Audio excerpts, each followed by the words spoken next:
വലിയവനായ ദൈവത്തിൻ്റെ തന്നിനാമത്തിൽ എല്ലാവർക്കും ഒരിക്കൽ കൂടി സ്നേഹവന്ദനങ്ങൾ അറിയിക്കുന്നു. ഇന്ന് 2025 ഏപ്രിൽ 15 എൻ്റെ ജന്മദിനമാണ്. 1963 ഏപ്രിൽ 15 എൻ്റെ ജന്മദിനം. എൻ്റെ സർട്ടിഫിക്കറ്റിലും പള്ളിക്കണക്കിലും എല്ലാം അപ്രകാരം രേഖപ്പെടുത്തി വച്ചിരിക്കുന്നു. വലിയവനായ ദൈവത്തിൻ്റെ കരുണയാൽ 62ാമത്തെ വയസ്സ് പൂർത്തീകരിച്ചു. 63ാമത്തെ വയസ്സിലേക്ക് പ്രവേശിപ്പാൻ തക്കവണ്ണം ദൈവം സാവകാശം നൽകിയതിനെ ഓർത്ത് ദൈവത്തെ നന്ദിയോടെ സ്തുതിക്കുന്നു.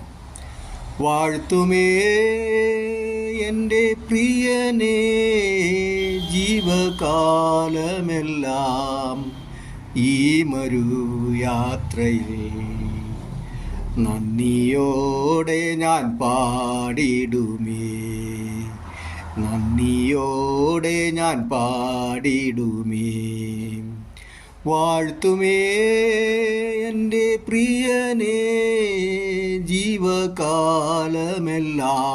ഈ മരുയാത്രയിൽ. വലിയനായ ദൈവത്തിൻ്റെ ധന്യനാമത്തിൽ എല്ലാവർക്കും സ്നേഹവന്ദനം.